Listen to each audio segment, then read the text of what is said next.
At an early age, na-realize ko kagad yung value ng pera.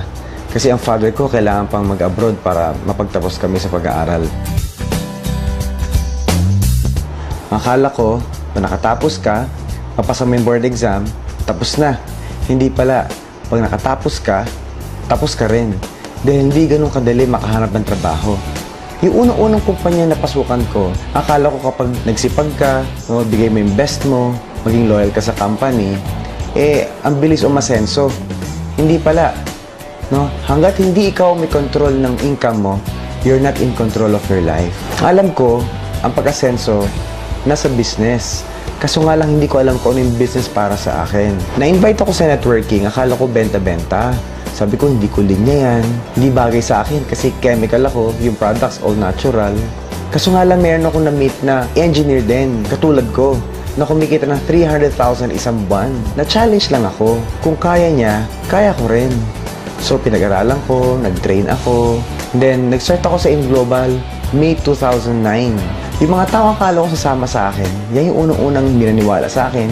Pinagtawanan ako, kinutya ako, at sabi wala daw mangyayari sa akin dito. Pero dahil meron akong nakita sa InGlobal, sabi ko, itutuloy ko talaga to. Yung first check ko dito is 4,500. Naging 12,000, hanggang sa naging 60,000. Kapag sinunod mo yung sistema ng InGlobal, lalaki at lalaki ang grupo mo. Huwag ka lang talaga hihinto. I'm averaging around 100,000 pesos per week. And dahil sa InGlobal, nakapunta rin ako sa ibang bansa. Ilang beses na akong pabalik-balik sa Hong Kong. Nag-Asian cruise na rin ako. Pumunta kami sa Singapore, Malaysia, Thailand. Because of InGlobal, 2 beses po ako nakapunta ng Amerika. Ang una naming stop, Springville, Utah.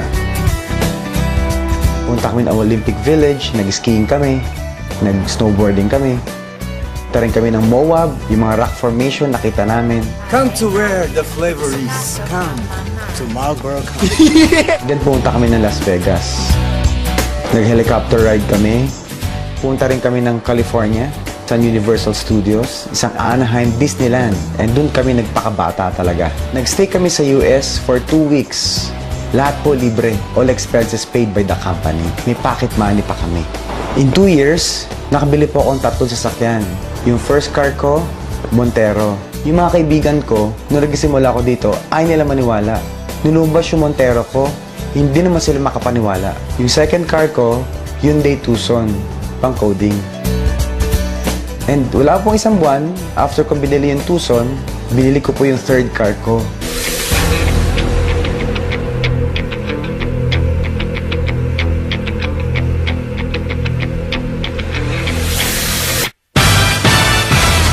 Yung Nissan 350Z.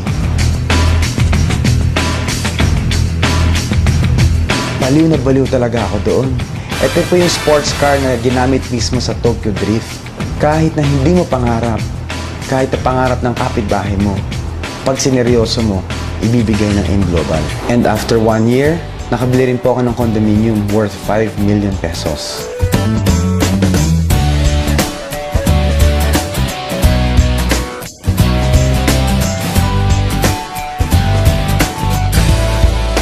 Ang fear ng iba, baka una-unahan at nahuli na sila.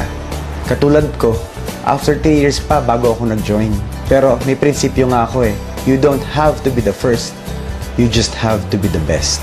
Sa InGlobal, hindi lang naman puro pera, bahay, sasakyan nagbibigay sa'yo. Nag-gain ako ng knowledge, ng skills, na-develop yung personality ko, na-boost yung confidence ko. I was able to gain control of my time and my life.